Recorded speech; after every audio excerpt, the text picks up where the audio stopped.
If you have ever felt more alive alone than in a crowded room, stay with me. Most people assume that means something is wrong with you, that solitude is a problem, a symptom of something missing. But what if that assumption is backwards? What if for certain minds, solitude is not absence, but presence? Something most people never slow down to find. This is not about loneliness. This is the real reason intelligent people choose silence over noise, depth over volume, and their own company over social performance. If you have ever left a party emptier than when you arrived, if you have ever been called too quiet, too intense, too much in your head, you will never apologize for needing silence again. Most self-help says humans are social creatures, that preferring alone means you're broken. Here is the pattern interrupt. In 2008, the British Journal of Psychology published a study by Satoshi Kanazawa following over 15,000 adults. For most people, more social interaction meant more happiness, more friends, more gatherings, more life satisfaction. But for the top 2% in intelligence, the pattern flipped. The more they socialized, the lower their life satisfaction. Not slightly, meaningfully, as if every conversation quietly taxed them in a way it didn't tax others. The exact conclusion: more frequent socializing was associated with lower life satisfaction among more intelligent individuals. This doesn't mean intelligent people dislike people. It means their baseline experience of being alone is fundamentally different. Most people experience solitude as a deficit, something missing. The quiet feels uncomfortable. The mind reaches for external stimulation. But for minds that are constantly generating, analyzing, connecting, imagining, solitude is not empty. It is full, extraordinarily full. Adding a room full of people does not enrich it. It interrupts it. Think about being deep in a genuinely interesting thought, kind that pulls you somewhere unexpected. Now imagine someone walks in and starts talking about something unrelated. For most, that interruption is welcome, a relief from thinking. For a certain mind, it feels like pulling a needle off a record mid-song. The music stops. The flow breaks. That is not antisocial. That is a mind that found something more valuable than small talk. And it won't trade down. If you have ever felt drained after a party everyone else loved, you know exactly what I mean. You have felt the hidden cost others don't pay. And you have wondered why you are different. Here is the question that changes everything. What if that difference isn't a flaw, but a design feature? What if your brain was never meant to thrive in noise? I'll show you what's really happening inside your head, and the answer will surprise you. Here is the neuroscience, crystal clear. Highly intelligent people are not just more comfortable alone. They are genuinely overstimulated by social environments. This is not a personality quirk. It is neurological. More complex minds process more information simultaneously, where a less analytical person takes in only the surface, the conversation, the mood. A highly intelligent person processes multiple layers at once. The words being said and the words being avoided. The dynamic across the room. The subtext under a compliment. The inconsistency between speech and body language. The emotional temperature. The unspoken hierarchy. You cannot turn this off. It is how your brain operates when it is trained to notice patterns others miss. The cumulative effect is not just tiredness. It is a specific, deep exhaustion called social fatigue. Higher IQs experience it faster and harder. Solitude is not withdrawal. It is recovery. Putting down something very heavy you have been carrying without realizing it. A friend described leaving a good party, people he genuinely liked, and sitting in his car for 20 minutes before going inside his own house. Not because anything was wrong, because the transition back to quiet required decompression. He needed his brain to cool down. He assumed something was wrong with him. He thought he was broken, Nothing was wrong. His brain was running hot, needing silence like a race car engine needs to cool between laps. If that sounds familiar, hear this. You are not broken. You are not antisocial. You process the world more deeply. That depth has a cost. But the benefit is that when you are alone, you have access to a world of thought most people never even know exists. So what are intelligent people actually doing when alone? Most people, left with no stimulation, activate the default mode network. The mind wanders. For the average person, this is uncomfortable. A famous University of Virginia study asked people to sit alone with their thoughts for 15 minutes. No phone, no book. Many found it so unpleasant, they preferred to give themselves mild electric shocks. 67% of men and 25% of women chose pain over silence. Being alone with their own mind was more painful than physical pain. But for highly intelligent people, something different happens.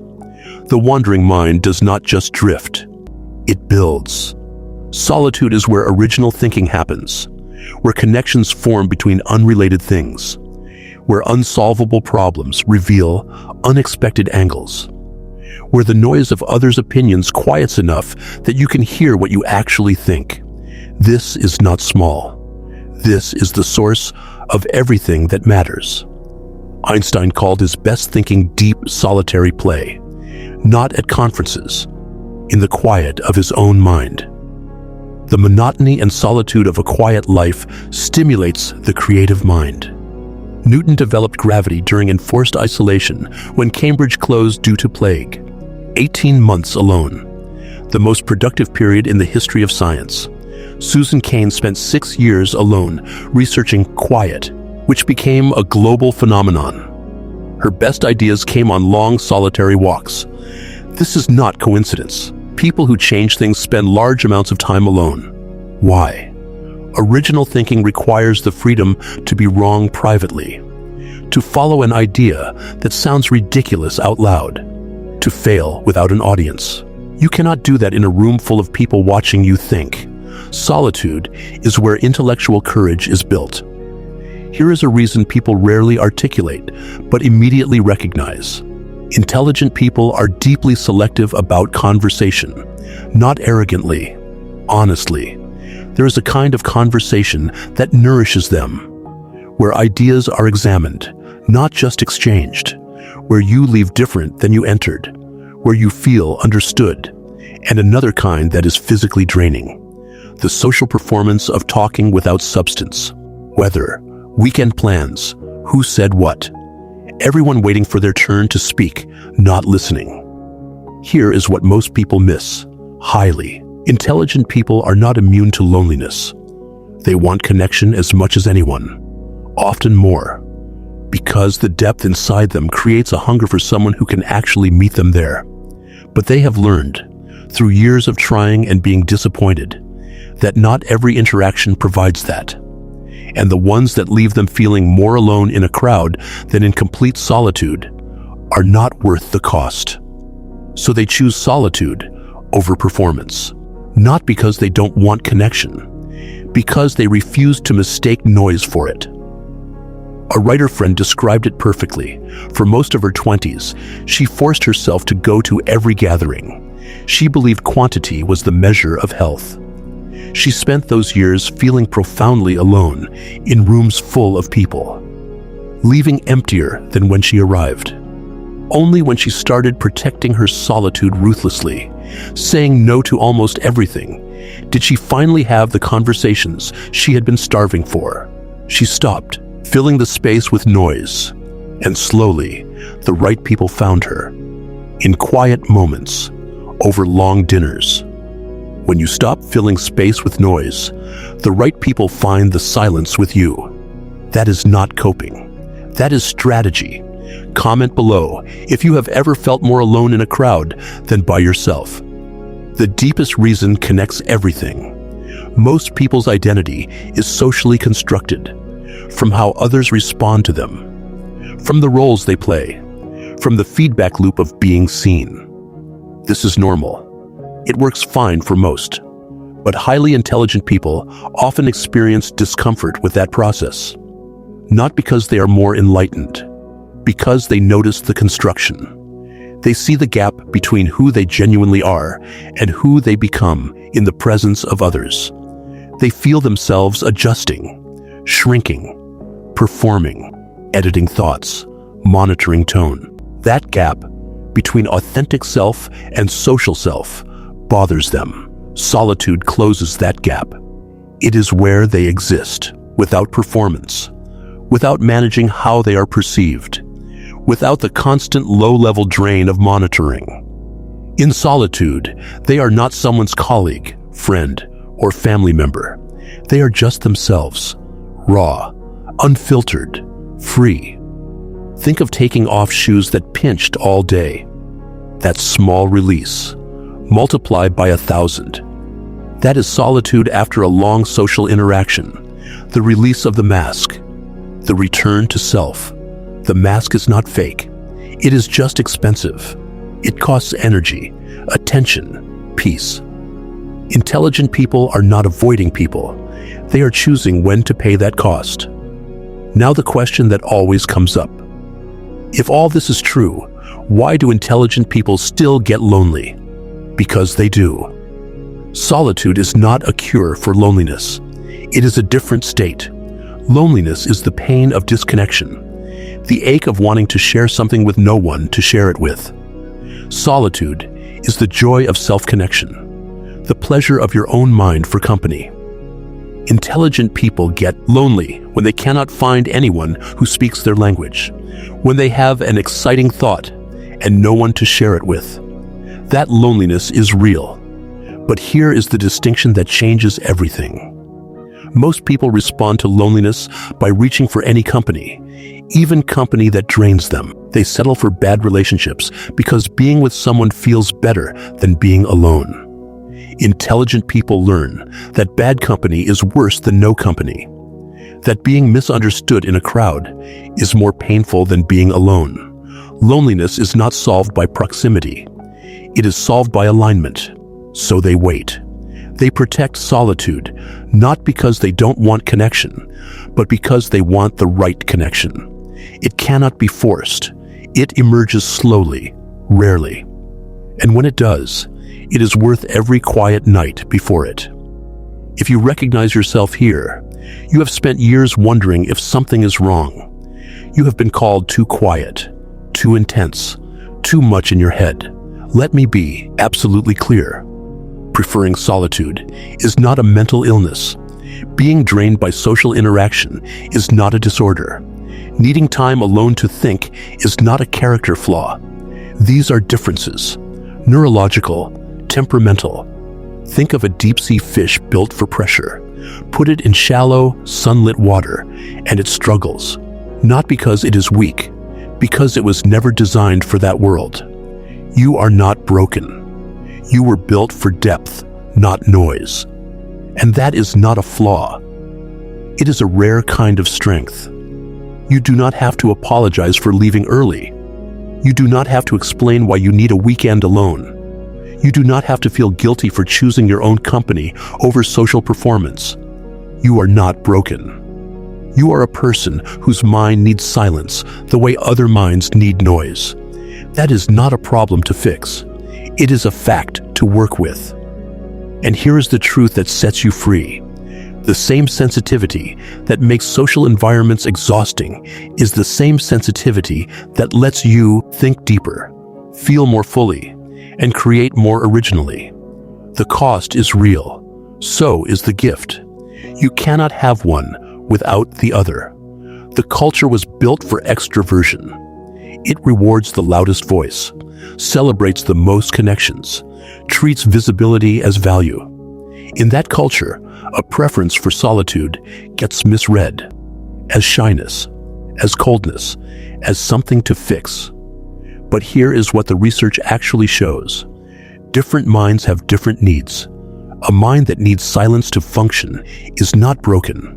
It is doing exactly what it is designed to do. The pressure to be social, to say yes, to always be outgoing. That pressure is not kindness. It is conformity.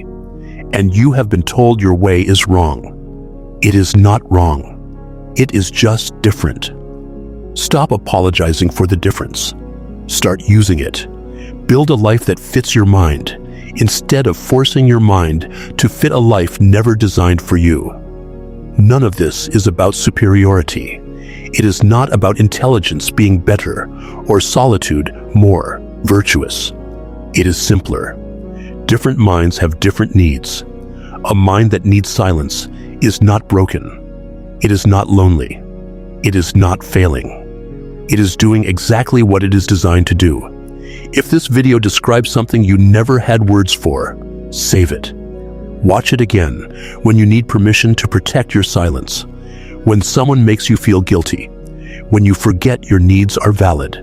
Remember this: the capacity to be alone, genuinely, comfortably alone, without reaching for distraction, is one of the rarest and most powerful things a human can develop, not because it makes you smarter, but because in that silence, something becomes possible that noise never allows. You finally get to hear yourself think. For a certain kind of mind, that is not isolation. That is home. But here is the thing about home. You have to protect it. The world will always try to pull you back into the noise. It will tell you that you are missing out, that silence is emptiness. You know better now. Silence is not emptiness. It is the only place where your mind can breathe. So the next time someone asks why you prefer being alone, do not explain. Do not defend. Just smile and remember, they are asking because they have never felt what you feel in the quiet. That is not your problem to solve. If you are ready to go deeper into the psychology of the intelligent mind, subscribe. This channel does not do surface. And comment the word silence if you have ever needed to explain why you need to be alone. Let's fill the comments with people who finally feel understood. I will see you in the next one. Until then, protect your quiet.